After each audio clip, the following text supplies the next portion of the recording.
Decision है जिसके मुताबिक कहा गया है कि ये वोट जो है वो नहीं होगा। दूसरा फैसला ज़ाहिर है ये किया गया है कि नाअहली की सूरत में ये ताहयात नाअहल होंगे और इसको आइसोलेशन में यानी आर्टिकल 63A को 62 के साथ पढ़ना होगा, अलग-अलग नहीं पढ़ना, साथ पढ़ना है। लिहाजा ताहयात नाअहली जो है वो भी इन लोगों के ऊपर आ गई। अब इसका इफेक्ट क्या हुआ? अब इसका इफेक्ट ये है कि आज वफाकी हुकूमत में शहबाज शरीफ साहब, हमारे क्राइम मिनिस्टर, और सूबाई हुकूमत में हमजा शरीफ दोनों आज अपनी अक्सरियत खो चुके हैं और दोनों हुकूमतें अमली तौर के ऊपर आज ख़त्म हो गई हैं। अब वो कैसे? इस वक्त जो कौमी असम्बली की नंबर गेम है उसमें शहबाज शरीफ के पास 173 वोटें थी। 3 लोग पहले ही वहाँ पे नून लीग से अलहदा हो चुके हैं और अब जब सदर ममलिकत एतमाद के वोट का कहेंगे शहबाज शरीफ साहब को, तो शहबाज शरीफ के पास इस वक्त जो मेंबरान हैं वो 169 है। 169 मेंबरान है इस वक्त वफाकी हुकूमत के पास, और इसके साथ जो सूबाई हुकूमत है उसमें हमजा शरीफ के पास इस वक्त 171 अराकीन है और 186 का नंबर चाहिए आपको हुकूमत सस्टेन करने के लिए। लिहाजा आज के दिन सुप्रीम कोर्ट के इस फैसले के नतीजे में शहबाज शरीफ की हुकूमत भी ख़त्म हो गई है और हमजा शहबाज की हुकूमत भी ख़त्म हो गई है। अब इसके जो प्रैक्टिकल स्टेप्स हैं वो इंशाअल्लाह ताला हम आगे लेके चलेंगे। अब पहली बात तो ये है कि जो आज के फैसले के बाद जो 25 अराकीन जिनकी नाअहली का रेफरेंस का फैसला कल सुनाया जाना है, उनका वोट एक्सक्लूड हो जाता है हमजा शहबाज के वोट से। लिहाजा उनकी अक्सरियत अकलियत में तब्दील हो जाती है। और उसके साथ साथ जो वफाक में इस वक्त चूँकि शहबाज शरीफ के पास 169 वोट है और 172 वोट चाहिए, उनकी अक्सरियत ख़त्म हो जाती है। लिहाजा मैं ये समझता हूँ कि आज ही शहबाज शरीफ और हमजा शरीफ को अपने ओहदों से अलहदा हो जाना चाहिए। उनको आज फौरी तौर के ऊपर ये जो ओहदे हैं ये छोड़ देने चाहिए। सदर ममलिकत से मैं दरख्वास्त करता हूँ कि वो इस असम्बली में किसी के पास भी अक्सरियत नहीं है, असम्बली को तोड़ दें और इसी तरह से सूबाई असम्बली को तोड़ दिया जाए और मुल्क में नए इंतखाबात की तरफ बढ़ा जाए। आज के फैसले का जो अमली इजहार है या आज के फैसले की जो अमली सूरत है वो सिर्फ एक है और वो ये है कि असम्बलियाँ बर्खास्त हो रही हैं और मुल्क नए इंतखाबात की तरफ जा रहा है। मैं अल्हम्दुलिल्लाह इस फैसले के ऊपर पूरे पाकिस्तान को मुबारकबाद देना चाहता हूँ, अपनी जो लीगल टीम है हमारी उनको मुबारकबाद देना चाहता हूँ, और इसके ऊपर मैं तमाम जो लोग जिन्होंने इमरान खान के साथ एक वालिहाना इश्क का मुजाहरा किया इन तमाम दिनों में, जिस तरह से उन्होंने जलसे किए, जिस तरीके से वो इमरान खान की कॉल के ऊपर बाहर निकले, मैं उन पाकिस्तान की कौम को सैल्यूट पेश करता हूँ।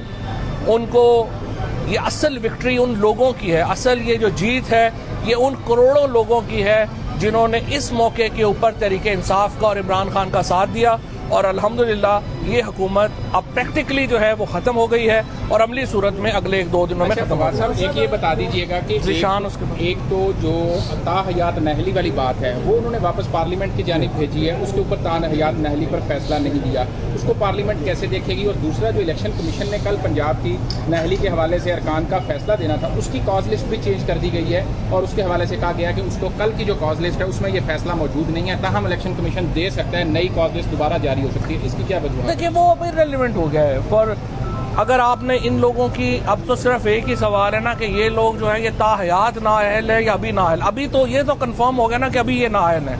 2 बातें तो ये कंफर्म हो गई। नंबर 1 ये लोग इस पार्लियामेंट में नहीं रह सकते, नंबर 1। नंबर 2 ये हो गया इनका वोट काउंट नहीं होगा। ये 2 तो वाजे हो गई। अब तीसरी बात कि पार्लियामेंट इनको ताहयात नाअहल करे या 10 साल करे या 5 साल करे, वो सुप्रीम कोर्ट ने पार्लियामेंट के ऊपर जो है वो फैसला छोड़ दिया है। लेकिन जो प्रैक्टिकल इसका अमली तौर के ऊपर जो सियासत पर असर है वो ये है कि ये हुकूमत ख़त्म हो रही है, ख़त्म हो गई है और ये असम्बलियाँ जो हैं वो तहलील हो रही हैं। अच्छा,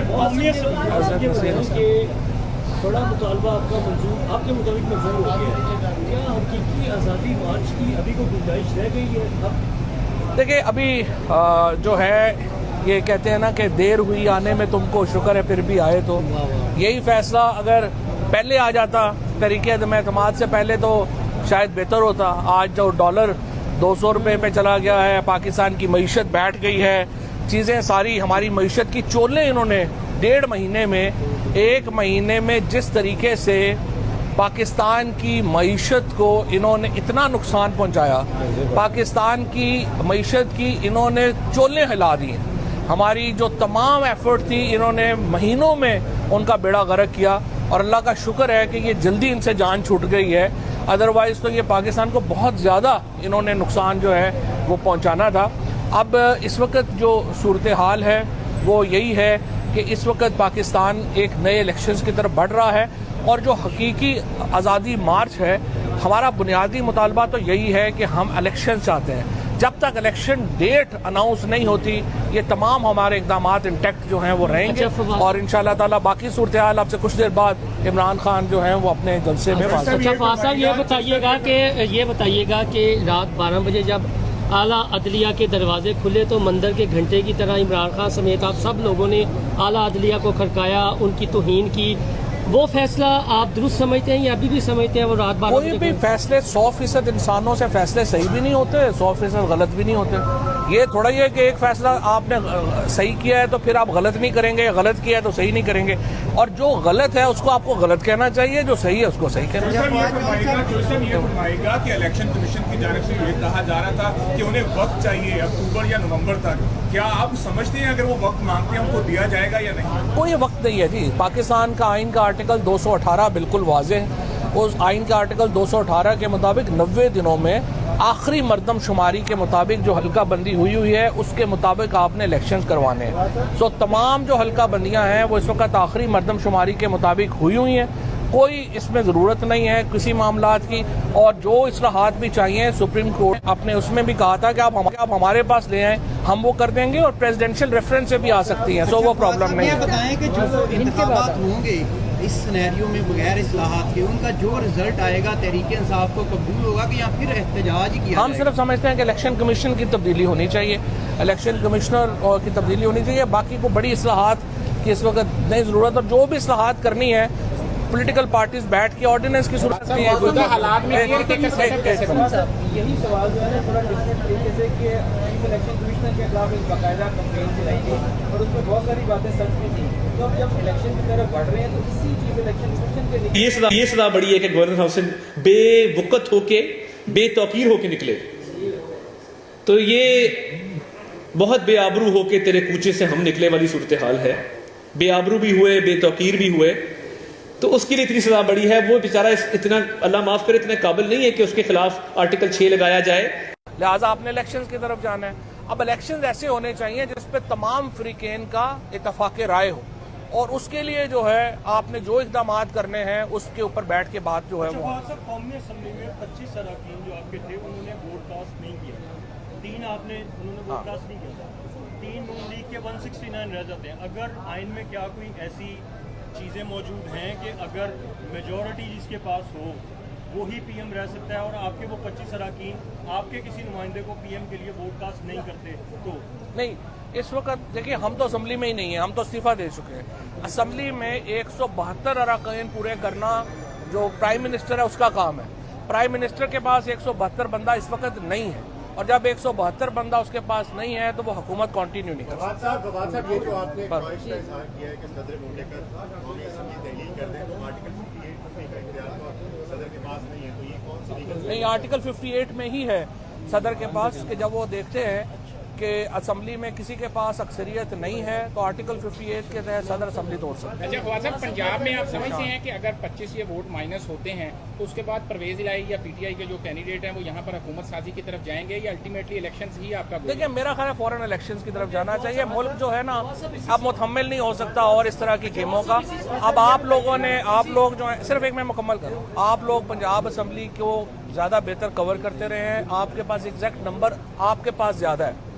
आप लोग देख सकते हैं कि असम्बली में इस वक्त जो नंबर है वो 171 और 176 के दरमियान, 186 नंबर चाहिए आपको हुकूमत साजी के लिए। अब इसके बाद जो है वो चूंकि गवर्नर का नहीं है सो ये प्रोरोगेटिव भी आप सदर ही के पास है कि वो प्रोविंशियल असेंबली को जो है वो अच्छा, परवेज लाही की जो रन ऑफ इलेक्शन की बात हो रही है कि 186 पूरे नहीं होते तो हाउस के अंदर मौजूद अक्सरियती पार्टी जो है उसका चीफ मिनिस्टर या शेयर ला सकता है। क्या ये ऑप्शन इस्तेमाल होगी? देखिए ये मरकज और सूबे दोनों जगहों नहीं नहीं, ये सिर्फ सूबे के लिए है, लेकिन देखें ये हो नहीं सकता। इस वक्त जो पाकिस्तान के हालात हैं उनमें इस तरह की जो एक आप एडवेंचर करना चाहें तो एक अलहदा बात है, अदरवाइज आपको इलेक्शंस में जाना चाहिए। इलेक्शंस के अलावा और कोई शहीद साहब, ये इमरान खान साहब ने जो अपना वीडियो मैसेज रिकॉर्ड करवाया सियालकोट जलसे में जो जिक्र किया था उसकी प्रोडक्शन आपने की है या उस मैसेज में नहीं बैठे हुए? नहीं, और कौन नाम है? मैं नहीं मुझे अच्छा, जो परवेज लाही की नामजदगी थी तहरीक इंसाफ की जानब से वज़ीर आला की, वो आप समझते हैं गलत फैसला था? और आप ऐड करने के परवेज लाही के लिए तो आप ये मायूस कन बात कर रहे हैं। इलेक्शन नहीं होगा, हमजा जो है उसको वोट जब नहीं चढ़े तो वो उसके फैसलों की क्या हैसियत है? जो हुकूमत ने गवर्नर को फारिग किया था चीमा को, तो क्या इस वक्त गवर्नर कौन है और उनके लिए हटाने का फैसला? देखिए गवर्नर तो उमर चीमा है, इसीलिए आप देखें कि उस वक्त जो सिचुएशन है इस वक्त वो बड़ी पंजाब में इन्होंने बेड़ा गर्क कर दिया है। इतने दिनों से पंजाब पाकिस्तान के सबसे बड़े सूबे में जो है वो गवर्नमेंट नहीं है। इस वक्त पाकिस्तान के सबसे बड़ा सूबा जो है वो गवर्नर लेस है। आपका जो पानी है वो शॉर्ट हो गया है, आपकी खरीफ की फसलें तबाह हो रही हैं, गंदम की प्रोक्योरमेंट नहीं हो पा रही। इन्होंने तमाम जो इस वक्त गवर्नेंस के अशारिये थे वो तबाह हो गए हैं। सो पाकिस्तान में ये जो मैं समझता हूँ आज सुप्रीम कोर्ट ने वो सोल्यूशन दिया है जो अगर उस दिन जनवरी को रूलिंग के वक्त भी दे देते तो मेरा ख्याल है बहुत अच्छा होता, लेकिन 12 देर आए दुरुस्त आए। सुप्रीम कोर्ट ने ये जो सोल्यूशन अब ये जो आज फैसला किया है उसमें उन्होंने कह दिया है कि ये वोट काउंट नहीं हो सकते। जब वोट काउंट नहीं हो सकते तो वाहिद हाल ये है कि असम्बलियां बर्खास्त करके नए इलेक्शन कराएं। आप एक लॉयर हैं, नो कॉन्फिडेंस ने मुल्क की पूरी सियासत को घुमाया। आप समझते हैं कि अगली दफा जब पार्लिमानी निजाम में आप लोग मेजोरिटी देते हैं या कोई और देता है तो इसके लिए इसको बाकायदा तौर पर आइन से ही खत्म करना। नो कॉन्फिडेंस बड़ी एलेबोरेट पाकिस्तान तहरीक इंसाफ के रहनुमा फवाद चौधरी मीडिया से गुफ्तगू कर रहे थे। उन्होंने कहा कि सुप्रीम कोर्ट ने पीटीआई का मौकिफ तस्लीम कर लिया है। पाकिस्तान तहरीक इंसाफ के रहनुमा